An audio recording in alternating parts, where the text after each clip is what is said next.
சுரா கைடு 10ஆம் வகுப்பு பொதுத் தேர்வுக்கான புதிய பதிப்பு தற்போது பரபரப்பான விற்பனையில். மாணவர்கள் பொதுத் தேர்வில் அதிக மதிப்பெண் பெற உடனே வாங்குங்கள் சுரா கைடு.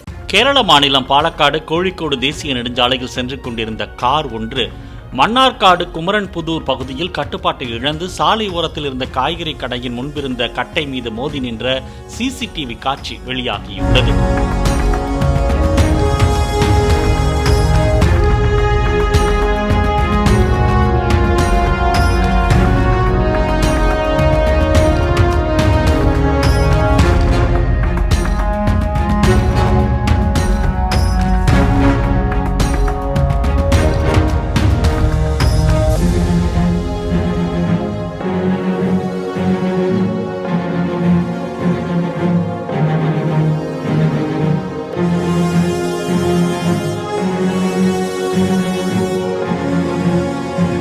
சுரா கைடு 10ஆம் வகுப்பு பொதுத் தேர்வுக்கான புதிய பதிப்பு தற்போது பரபரப்பான விற்பனையில். மாணவர்கள் பொதுத் தேர்வில் அதிக மதிப்பெண் பெற உடனே வாங்குங்கள் சுரா கைடு.